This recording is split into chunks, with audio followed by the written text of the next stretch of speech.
Hello everyone, दृष्टि के teaching exam YouTube channel में एक बार फिर से आपका स्वागत है। मैं हूं गीतांजलि। जैसा कि आप सभी जानते हैं कि हम यहाँ नेट जेआरएफ के भूगोल विषय के पाठ्यक्रम पर आधारित एक खास सीरीज को लेकर आए हैं। सीरीज का नाम क्या है? Geography concept talk. Geography concept talk के अंतर्गत हम नेट की जो 10 इकाई है हमारे पास भूगोल विषय की, जो कि पाठ्यक्रम में दी गई है, इन 10 इकाई में, इन 10 यूनिट में कौन से टॉपिक हैं जो इंपॉर्टेंट हो सकते हैं आपकी परीक्षा की तैयारी के लिहाज से। यदि प्रीवियस ईयर, जैसे हमने प्रीवियस ईयर में देखा है कि नेट जेआरएफ में कुछ अलग तरीके से प्रश्नों को फ्रेम किया जाता है। हमने गौर से देखा था कि जिसमें सही जोड़ी मिलाने के क्रम में आपसे पूछा गया था निम्नलिखित में से कौन से भूगोलवेत्ता वैज्ञानिक रहे हैं, निम्नलिखित में से किस सिद्धांत से जुड़े हैं। हमने डिटेल से इस पर डिस्कस भी किया था। तो आज हम किस खास टॉपिक पर चर्चा करेंगे, वह है डेविस की अपरदन चक्र के आधार पर ही उन्होंने एक नया टॉपिक दिया था जिसका नाम था डेविस का ढाल पतन सिद्धांत। जैसे उन्होंने अपरदन चक्र के बारे में समझाया था, वैसे ही डेविस ने ढाल के पतन के संबंध में भी चर्चा की थी और इसके बारे में भी उन्होंने डिटेल से समझाया था। तो आज का टॉपिक बेसिकली यही है कि डेविस का जो ढाल पतन सिद्धांत है वह क्या है। अब इससे इंपॉर्टेंट बात यह है कि जब हम ढालों के बारे में चर्चा करते हैं तो ढाल के बारे में, ढाल के विकास के संबंध में, ढाल के अध्ययन के विषय में कई भूगोलवेत्ताओं ने अपने अपने सिद्धांत दिए हैं। चूंकि सिद्धांत इंपॉर्टेंट है, किन भूगोलवेत्ताओं ने कौन से सिद्धांत दिए हैं ये इंपॉर्टेंट है। इसलिए इंपॉर्टेंट है क्योंकि प्रीवियस ईयर क्वेश्चन डिस्कशन में हमने गौर से देखा था कि जो भूगोलवेत्ता हैं और उनके प्रमुख सिद्धांत, उनके बारे में प्रश्न फ्रेम किए गए हैं। हमने यह भी देखा था कि कैसे भौगोलिक चिंतन में भी प्रश्नों को फ्रेम किया गया था। हमने यह भी देखा था कि कैसे अलग अलग सिद्धांत किन भूगोलवेत्ताओं ने दिए हैं, इनके बारे में भी प्रश्न पूछा गया था। तो ध्यान रखिए, उसी बेस पर आज हम कुछ चर्चा भी करेंगे जिसमें हम यह जानेंगे कि जो ढाल से जुड़े हुए सिद्धांत हैं उन्हें किन वैज्ञानिकों ने दिए हैं और उन वैज्ञानिकों ने ढाल से संबंधित कौन से सिद्धांत दिए हैं। तो पहले हमारी पहली भूमिका होगी वह कुछ इस तरीके से ही होगी कि हम ढाल के प्रमुख सिद्धांतों के बारे में जानेंगे और फिर बाद में हम समझेंगे डेविस के ढाल पतन सिद्धांत को। ठीक है, सबसे इंपॉर्टेंट बात, चूंकि आज हम चर्चा करने वाले हैं डेविस के ढाल पतन सिद्धांत के बारे में ही, तो सबसे पहले हम इसे ही जानेंगे। लेकिन उससे पहले कुछ खास वैज्ञानिकों के नाम समझ लीजिए, जान लीजिए कि उन्होंने किस सिद्धांत को दिए हैं। इंपॉर्टेंट बात यह है कि जब ढाल के बारे में, ढाल के अध्ययन के बारे में, ढाल के विभिन्न पक्षों के बारे में, स्वरूपों के बारे में अध्ययन की बात आती है तो इससे जुड़े हुए कुछ मॉडल चर्चा में आते हैं, जिनमें से यदि हम मॉडल्स की बात करें तो 3 प्रकार से हम ढाल का अध्ययन कर सकते हैं, यानी कि 3 प्रकार के मॉडल स्वीकार किए गए हैं। अब ये मॉडल कौन कौन से हैं? एक तो यदि आप कोई सिद्धांत दे रहे हैं तो आपने उस पर क्या पहले चीजें की हैं, कैसे शोध किए हैं। ध्यान रखें, जब मॉडल की बात आती है, जब सिद्धांत की बात आती है कि ढाल से जुड़े हुए सिद्धांत कौन कौन से हैं, ढाल के अध्ययन से जुड़े हुए सिद्धांत कौन कौन से हैं, तो ध्यान रखें कि इन मॉडल्स को, इन सिद्धांतों को 3 हिस्सों में डिवाइड करके जाना जाएगा। अब ढाल के अध्ययन से जुड़े हुए ये 3 मॉडल कौन कौन से होंगे और किस पर आधारित होंगे, तो ध्यान रखिए, यदि हम बात कर रहे हैं इसकी उत्पत्ति और विकास के बारे में, यानी यदि हम ढाल की उत्पत्ति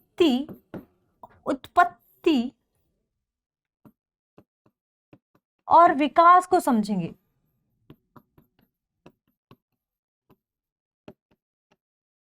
विकास को जानना चाहेंगे, तो 3 प्रकार के मॉडल होंगे। पहला कौन सा होगा? सैद्धांतिक मॉडल होगा, यानी आपने कुछ सिद्धांत दिए सबसे पहले उसके बारे में, ठीक है, यानी थ्योरी दी आपने, तो उसे हम क्या कहेंगे? थ्योरेटिकल मॉडल कहेंगे। तो पहला मॉडल क्या होगा? सैद्धांतिक मॉडल।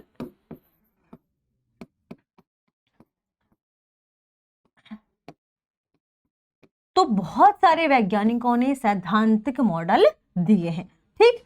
फिर दूसरा, किस प्रकार से आप इसके अध्ययन, इसकी उत्पत्ति और विकास का अध्ययन कर सकते हैं, तो ध्यान रखिएगा, दूसरा, आपने यदि प्रयोग किए हैं या किसी वैज्ञानिक ने क्या किए हैं? प्रयोग किए हैं, ठीक है। तो दूसरे प्रकार का मॉडल होगा वो यही होगा कि प्रयोग पर आधारित यदि मॉडल दिया होगा किसी ने, तो इसे हम क्या कहेंगे? प्रयोग पर आधारित मॉडल। यानी आप ढाल की उत्पत्ति और विकास के लिए 3 प्रकार के मॉडल का इस्तेमाल करेंगे, आधारित मॉडल, और इन तीनों प्रकार के मॉडल पर आधारित ही यह अध्ययन देखा गया। अब ये 3 मॉडल कौन से हैं? सैद्धांतिक मॉडल, दूसरा है प्रयोग पर आधारित मॉडल और तीसरा है आनुभविक मॉडल, जिसे आपने अनुभव किया हो। तो तीसरा मॉडल क्या होगा? आनुभविक मॉडल, आनुभविक मॉडल। ठीक है, देखिए ढाल से जुड़े हुए प्रमुख वैज्ञानिक और उनसे जुड़े हुए कुछ सिद्धांत हैं जो इंपॉर्टेंट है, जिनके बारे में आपको जानना जरूरी हो सकता है। सही जोड़ी के लेवल पर प्रश्न फ्रेम कर लिया जाए और आपसे पूछ लिया जाए, इसलिए इंपॉर्टेंट है। तो आप इन्हें लिख लीजिए या चाहें तो आप इसका स्क्रीनशॉट ले सकते हैं। तो ध्यान रखिए, डेविस ने क्या दिया है? ढाल पतन सिद्धांत। डेविस ने, जो कि भूगोलवेत्ता है, इन्होंने क्या दिया है? ढाल पतन सिद्धांत। ढाल का पतन कैसे होता है, डिक्लाइन कैसे होती है ढाल, तो इसलिए उन्होंने जो अपना मॉडल दिया था उसका नाम था डेविस का ढाल पतन सिद्धांत। फिर पेंक महोदय आए और पेंक ने क्या दिया? ढाल का प्रतिस्थापन सिद्धांत। फिर आते हैं पेंक महोदय और ये देते हैं ढाल का प्रतिस्थापन सिद्धांत, ढाल का प्रतिस्थापन सिद्धांत।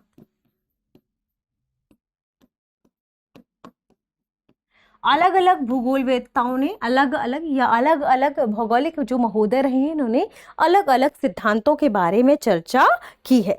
पेंक के ढाल प्रतिस्थापन सिद्धांत के साथ साथ एक और सिद्धांत काफी चर्चा में रहा था, ए वुड का ढाल विकास सिद्धांत। ध्यान रखिएगा, और वुड के बारे में चर्चा की भी जाती है ढाल के संदर्भ में, तो इनका क्या नाम है? ए वुड।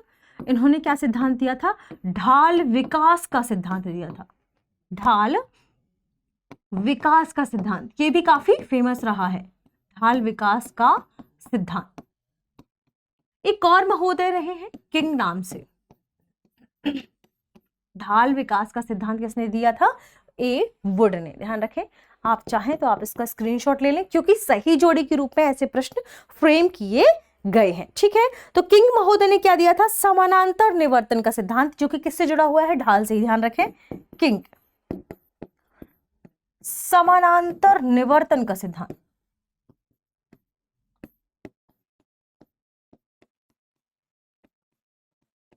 ये इंपॉर्टेंट है, क्योंकि हमने जब प्रीवियस ईयर क्वेश्चन डिस्कशन में देखा था तो हमने देखा था कि कुछ इस तरीके से भी प्रश्नों को फ्रेम किया गया है। आप इसका स्क्रीनशॉट ले सकते हैं, क्योंकि हो सकता है कि आपसे ये पूछ लिया जाए, तो ध्यान रखिएगा, है ना।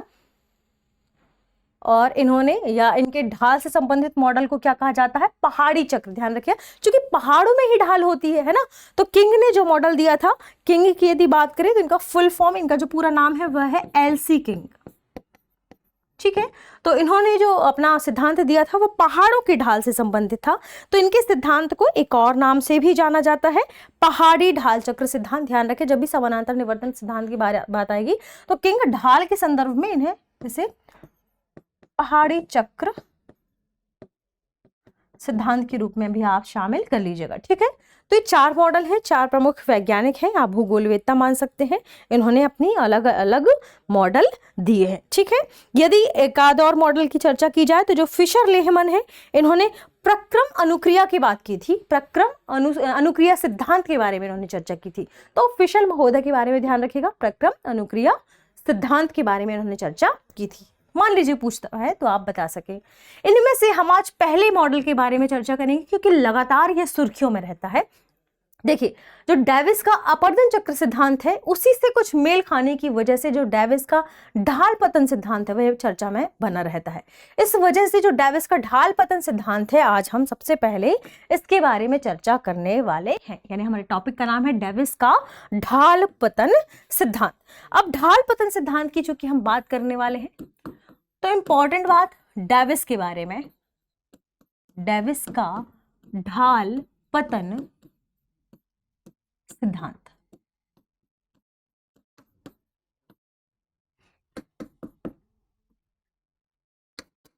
ठीक, देखिए हमने चर्चा की थी डेविस के बारे में, क्या कि इन्होंने अपर्दन के बारे में अपना एक सिद्धांत दिया था, जिसमें हमने अपर्दन की जो भी हमारे पास स्थलाकृति है उसमें जो अपर्दन होता है, उस अपर्दन की अवस्थाओं के बारे में चर्चा किया था। हमने भी डिटेल से हमने देखा था कि कैसे एक स्थलाकृति विभिन्न अवस्थाओं से होकर गुजरती है और कैसे उस स्थलाकृति में कटाव होता है, कैसे उसमें वी आकार की घाटी बनती है, फिर यू आकार की घाटी बनती है, और अंततः कैसे उस पूरे अपर्दन की प्रक्रिया के माध्यम से अलग अलग उच्चावचों का निर्माण होता है, अलग अलग वह अवस्थाओं से होकर गुजरती है। ठीक ऐसे ही डेविस ने अपरदन से जोड़कर ही अपना जो ढाल है उस ढाल की पतन का सिद्धांत दिया। इन्होंने कहा कि कहीं ना कहीं ये किससे जुड़ी हुई है, यह अपरदन से जुड़ी हुई है। यानी उन्होंने ढाल के रूप में जो परिवर्तन होता है उसे किससे जोड़ दिया, उसे अपरदन से जोड़ दिया। इन्होंने कहा कि अपरदन की प्रक्रिया से जुड़ने की वजह से ढाल के रूप में परिवर्तन होता है और अंततः ढाल का पतन हो जाता है। और ढाल का यह जो पतन है वह विभिन्न अवस्थाओं से होकर गुजरता है। और इन्होंने ढाल के पतन के लिए 3 अवस्थाओं को स्वीकार किया जो क्रमशः युवावस्था, प्रौढ़ावस्था और वृद्धावस्था थी। ठीक है, जिनके बारे में उन्होंने जैसे ही ठीक ऐसे ही 3 अवस्थाओं के बारे में उन्होंने कहाँ चर्चा किया था, अपरदन के सिद्धांत पर। ठीक है, तो डेविस ने 3 अवस्थाओं की बात कही। किसकी 3 अवस्थाओं की बात कही? ढाल की 3 अवस्थाओं के स्वरूप को, बदलते स्वरूप को उन्होंने स्वीकार किया। उन्होंने कहा कि ढाल का रूप अपरदन चक्र की अवस्था और काल पर निर्भर करता है। तो ध्यान रखें, इन्होंने क्या माना कि ढाल का रूप किस पर डिपेंड करता है? अपरदन चक्र की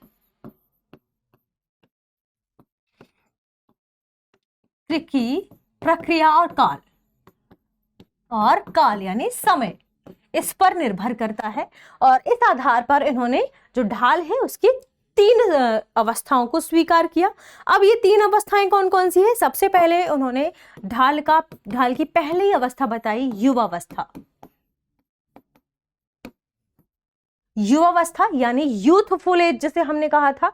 जो उसके बाद उन्होंने इसकी दूसरी अवस्था बताई जो थी प्रौढ़ावस्था, मैच्योर स्टेट, प्रौढ़ावस्था, मैच्योर स्टेट।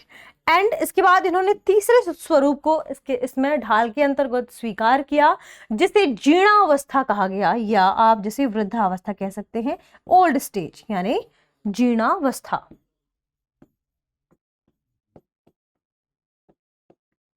ठीक, इसे ओल्ड स्टेज ही कहा जाता है। युवावस्था यानी किस अवस्था की बात की जा रही है? तो युवावस्था यानी एक ऐसी स्टेज की बात की जा रही है जहां पर नदियां निम्नवर्ती अपरदन करती हैं, जहां पर नदियां निम्नवर्ती अपरदन करती हैं। मान लीजिए कि यहां पर कुछ इस तरीके की आकृति बनी हुई है। आपने क्या देखा? ठीक, यह उसका ऊपरी लेवल है। ठीक है, और यहां नदियां क्या कर रही हैं? कुछ इस तरीके से गहरी खाइयां बना रही हैं, वी आकार की घाटी बना रही हैं। क्या कर रही हैं?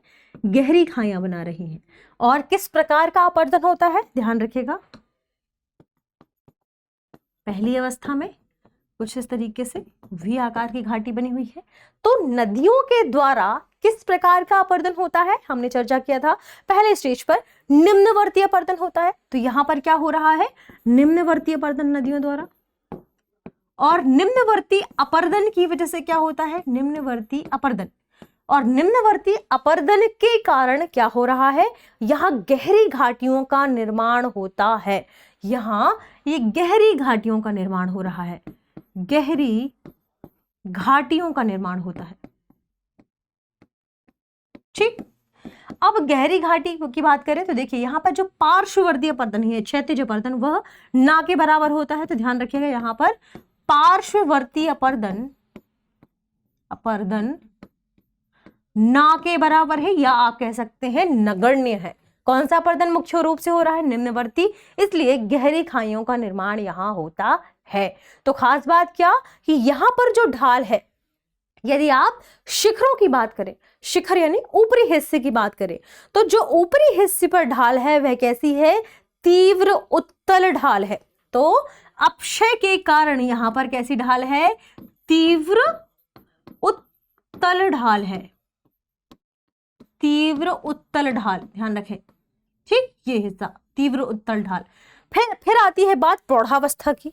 ठीक, अब प्रौढ़ावस्था में कैसी इमेज होगी? तो देखिए यह अपरदन धीरे धीरे क्या होगा? बढ़ेगा। यानी नदियों द्वारा थोड़ा सा क्या हो सकता है? पार्श्ववर्ती अपरदन भी हो सकता है, या पार्श्ववर्ती कटाव भी हो सकता है।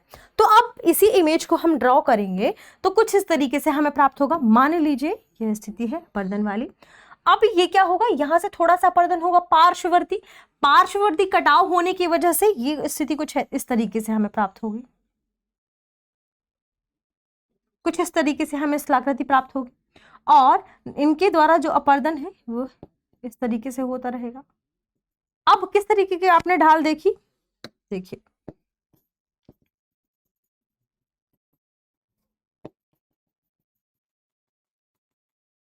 ठीक है। इस स्थिति में आपने देखा कि आपने कौन सी अवस्था देखी है, प्रौढ़ावस्था। यहां पर कौन सी चीज होने लगी, तो ध्यान रखिए यहां पार्श्ववर्ती कटाव होने लगा। पार्श्ववर्ती कटाव शुरू हो गया नदियों के द्वारा, नदियों द्वारा पार्श्ववर्ती कटाव। ठीक, और कौन सी है, ना केवल पार्श्ववर्ती कटाव, ध्यान रखिए यहां पर जो नदी घाटी थी, ये नदी घाटी आपने देखा क्या हो गई, चौड़ी हो गई। देखिए यहां पर गहरी थी, ये क्या हो गई, चौड़ी हो गई। कुछ इस तरीके से इसका फैलाव हो गया, विस्तार हो गया। तो नदी घाटी चौड़ी, नदी घाटी चौड़ी। और जैसे ही नदी घाटी चौड़ी हुई तो यहां पर ढाल में क्या परिवर्तन हुआ, अब यहां ढाल में परिवर्तन हुआ, और जो ढाल थी वह, वहां पर जो एंगल बना वह कैसा हो गया, कुछ इस तरीके से, यानी यहां पर 50 डिग्री तक का एंगल देखा जा सकता है। तो जब नदी घाटी चौड़ी हो गई तो आपने देखा कि ढाल क्या हो रही है, प्रवर्धित हो रही है। ढाल धीरे धीरे क्या हो रही है, कम हो रही है। ठीक है, यानी ढाल क्या हो रही है, प्रवर्धित हो रही है। और यहां पर अवसादों की प्राप्ति और परिवहन, अवसाद जो मिल रहे हैं नदियों के द्वारा, जो स्थानांतरित हो रहे हैं, इनमें समन्वय स्थापित हो गया, समन्वयन हो गया। ठीक, तो ये क्या था, ये थी प्रौढ़ावस्था। अब बात करते हैं जीर्णावस्था के बारे में, और जिसे डेविस ने क्या कहा, यूथफुल अवस्था। तो ढाल की तीसरी अवस्था क्या है, जीर्णावस्था।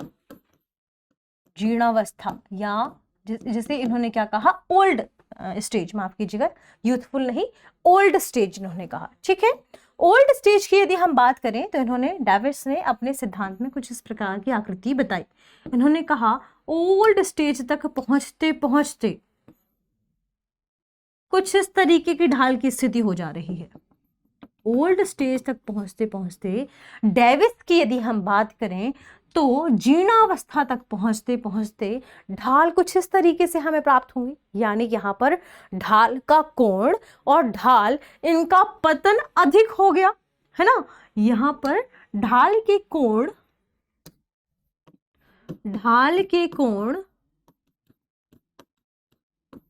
का पतन अधिक, ढाल की अवस्था परिवर्तित हो गई, यानी यहां पर कटाव अधिक हो गया और यहां ढाल का पतन भी हो गया। तो क्या हुआ, हमने क्या देखा कि जीर्णावस्था में डेविस के सिद्धांत के अनुसार ढाल का जो कोण है और ढाल का कोण क्या होगा, अधिक कम हो जाएगा और इसका पतन अधिक होगा, ढाल का पतन अधिक होगा। यह किसने बताया, यह डेविस महोदय ने अपने सिद्धांत में बताया।